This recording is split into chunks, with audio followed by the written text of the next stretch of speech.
We all want peace in our land. You and your children want a good chance at a better life in a safer, more prosperous country. All that is within reach of a hard-working, warm, and giving race. Your dreams are mine.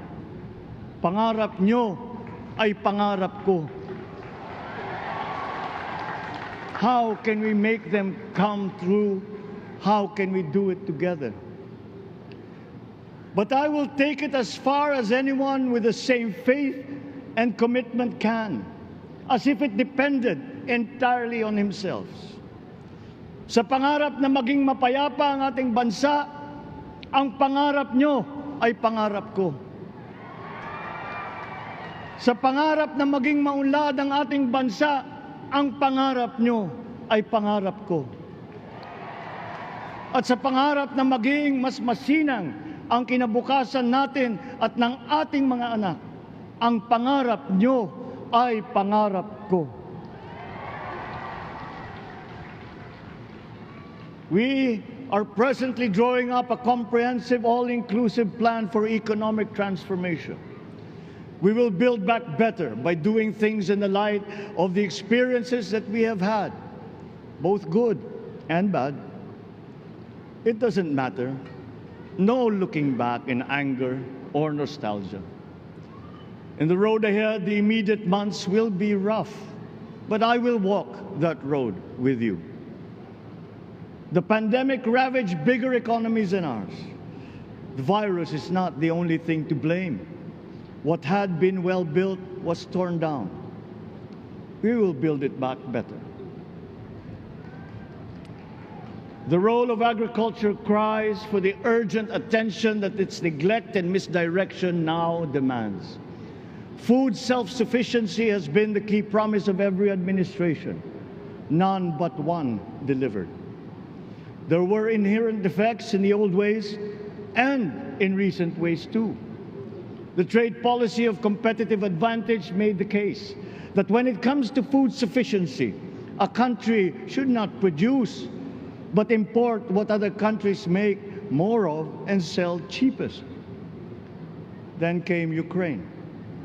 The most vulnerable when it comes to food are the countries furthest away from the conflict, those bearing no blame for provoking it. Yet they face the biggest risk of starvation.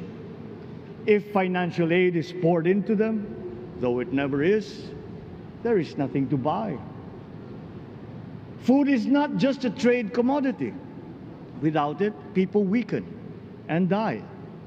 Societies come apart. It is more than a livelihood. It is an existential imperative and a moral one. An agriculture damaged and diminished by unfair competition will have a harder time or will have no prospects at all of recovering. Food sufficiency must get the preferential treatment the richest free trade countries always gave their agricultural sectors.